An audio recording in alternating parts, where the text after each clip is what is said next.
Chapter 2. The Circle of Life.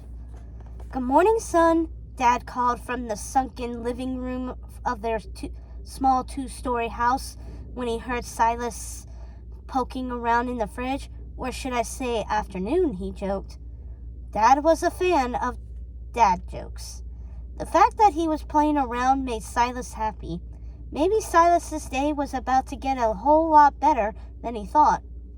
His dad was teasing him for sleeping late that morning. "Hey, Daddo," he replied, peeking out from the narrow kitchen. He had to speak up to be heard over George's crying. "And I didn't sleep that late. Sheesh, it's still morning." But then George's crying turned into wailing. "Wah!" reverberated from upstairs, rising and falling in volume like a fire engine blaring down the street. "What did you say?" Dad called back. "I said it's still morning," Silas tried again, raising his voice. "What was that?" Dad shouted back. It was futile. Silas shut the fridge in frustration and poked his head back out, and this time he stayed in the doorway. His dad was slumped in the middle of their old, beat-up sofa as always.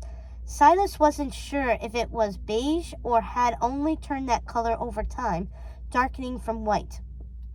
Boring news flickered across the TV, muted in the background, while his father worked on his laptop. Or rather, pretended to work. Dad sipped an energy drink with a scary name in bold fluorescent lettering, the kind of drink forbidden to Silas, or would stunt his growth, his mother had warned. His father seemed to have grown older more in the last few months than in the whole time Silas had been alive. White had seeped into his brown hair, while his hairline had receded on both sides. Despite the obvious signs of aging, his father still had a friendly, youthful face and wide, easygoing smile that made him look perpetually like a kid. As usual, he was dressed in a gray suit and red tie paired with a pale blue button-down shirt, as if he was going into the office. But the truth was far different. For all it mattered, he could have stayed in PJs all day. Silas took in the familiar scene, feeling dragged down. Silas spoke loudly. "I said it's still morning." "Ha, sure," Dad said. "Early bird gets the worm." "Ew, who wants worms?" Silas said, again wondering why adults said the weirdest things. "Later birds get the Captain Crunch," he joked back. Dad laughed, but then another bout of high-pitched shrieks tore through the house, making them both wince and look upstairs. "That kid's got a set of lungs that could wake the dead," Dad said with a chuckle. Silas wasn't sure how his dad could joke about that racket, nor did he understand how someone so tiny, who barely weighed 10 pounds, could generate that level of noise. It was a total mystery. "He must be a demon," Silas thought, "sent to torture me." But he didn't dare mention that theory to his father, who doted on the little menace. Forget zombies, he could summon aliens from a galaxy far, far away. Yep, with those pipes, we should sign him up for America's Got Talent. "Ugh, Dad, like nobody watches that dumb show anymore," Silas said, feeling more moody than normal, which was saying a lot. Though I have to admit, it would be fun to see him terrorize the audience and get voted off immediately. "You sound like an angry cat on helium," Dad said in a bad British accent, imitating the show's famous host. "Go back to your alley. That's the only place you're fit to sing." They both laughed. It felt like, well, a few months ago, before all the terrible things happened. Silas waited for his father to offer to make breakfast, but he went back to tapping on his computer. Want some cereal?" Silas asked, trying to prod him. "We could eat together, like old times." The words dried up like sand in his throat. It took his dad a long moment to respond. He was too distracted as usual. "Nah, son, I'm good, but you help yourself." Silas felt his heart sink. He returned to the kitchen and poured himself a glass of watery OJ and a bowl of off-brand cereal, the kind with cartoons that looked sort of like the name-brand ones, and flakes that tasted more like chemicals and didn't even have sugary raisins or colorful marshmallows. This one was called First Mate Crisp. It was a knockoff of his favorite cereal with a terrible cartoon drawing. He missed when they could buy the real stuff, but everything had changed. For the worse, he thought glumly. Silas sat down at the kitchen bar, spooning up the soggy puffs that dissolved as soon as they hit milk, and thinking back, trying to pinpoint where everything in his life started to go wrong. It had all begun a few months ago when his dad lost his job. He worked for a corporate cruise line in Orlando, helping people book family vacations, and he loved going to work. But people weren't going on cruises as much anymore, Dad had explained before it happened. That was why a few months later his company downsized and let him go. Silas found it curious how grown-ups made losing your job sound nicer than it really was. He stared at the cereal, now shapeless and dissolved in his bowl. Ever since then, Dad sounded deflated, like somebody had sucked all the fun Dad out of him and left only the serious Dad. Silas missed when they would joke around and wrestle on the sofa before school. Sometimes, like this morning, he caught glimmers of fun Dad, but it would quickly vanish again. Dad still woke up every day as if he had to go to work. He got dressed in a suit and tie, then sat on the sofa with his phone, making calls and searching for a new job. The cushions had worn down from his constant presence, sinking in on themselves. He did a lot of sitting these days. Silas would pass him on his way out of the door to school. Dad wouldn't even look up like he used to back when he had a job. At best, Silas would get a half-hearted wave and mumbled, "Have a good day at school, son." It made his heart sink every single day. Then something even more terrible had happened, though Silas couldn't let anyone hear him call it that. The worst thing that had ever happened to him. His baby brother was born. As if George could read his mind, or maybe had been summoned like a demon in those scary movies, Silas watched as at Jose's house, he released another torrent of cries through the house. Wah!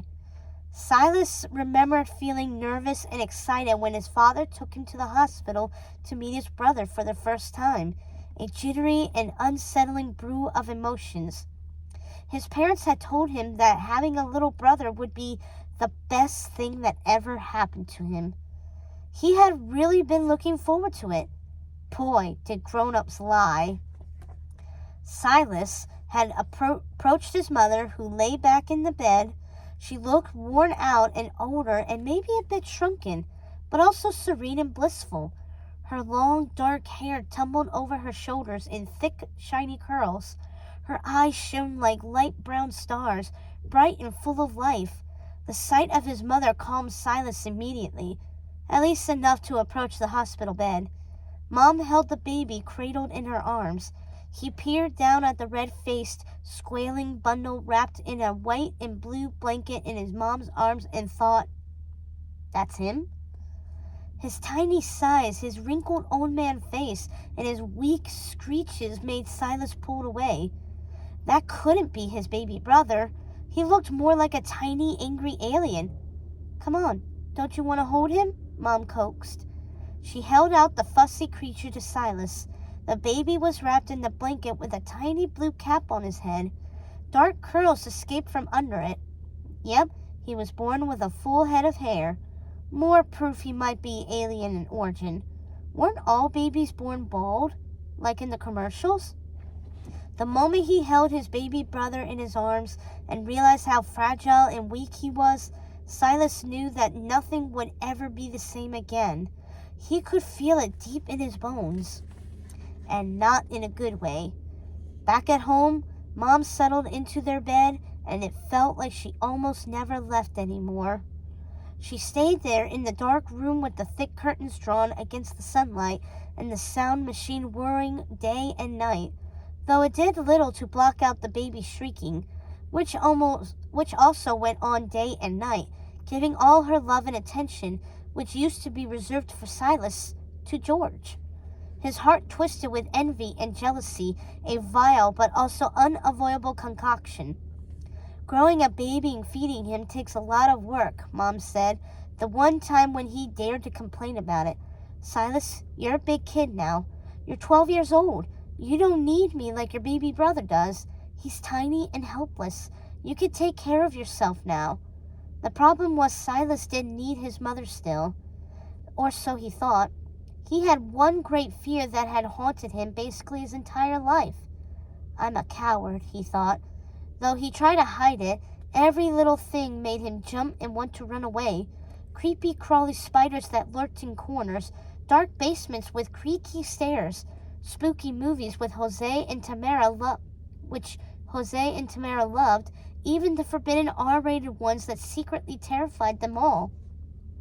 Silas tried to hide his fear and act brave so nobody would find out, but his heart would race and his mouth would go dry, and he'd find any excuse to sneak out of there fast.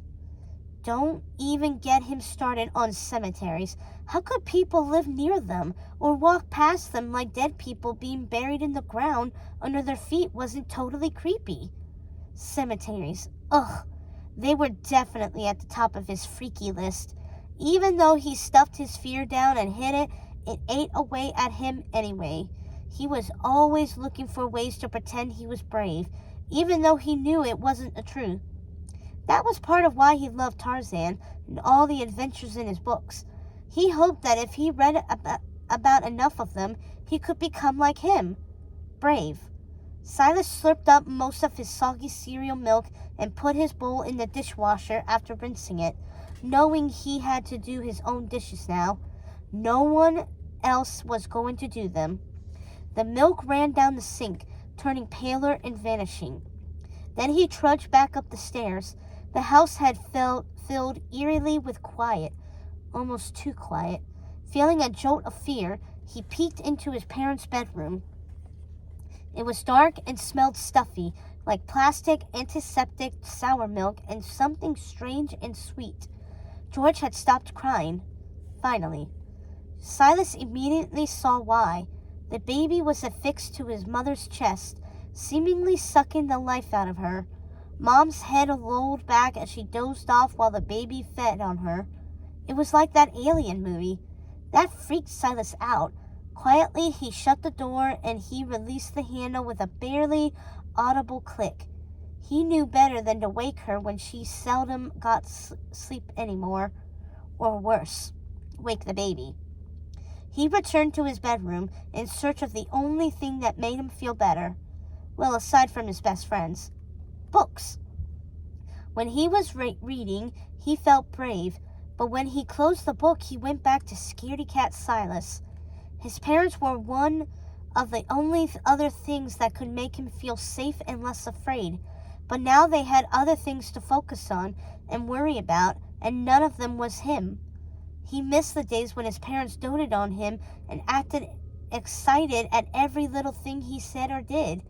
Now, he thought, he could keel over and play dead in front of them, and they'd walk right past him. But if George so much as burped or sneezed, Mom and Dad acted like it was the single greatest thing ever. The kid didn't even smile yet or have any sort of personality. Silas wanted to say, "Hey, look at me, I'm right here, and I could talk and skateboard and do all kinds of cool stuff." But Silas couldn't say any of this. His parents wouldn't understand, and neither would his friends Tamara and Jose. They loved their little brothers, Jimmy, Ronald, and Benny. They played together all the time. Silas also liked them despite their age differences. They all ran around the local playgrounds and backyards together, wrestling and kicking the soccer ball, and sometimes tossing rocks into the canals. But George wasn't like those other little brothers. He was tiny and helpless, and as each day passed, Silas was more and more positive that he was probably an alien sent to abduct his parents and steal all their attention.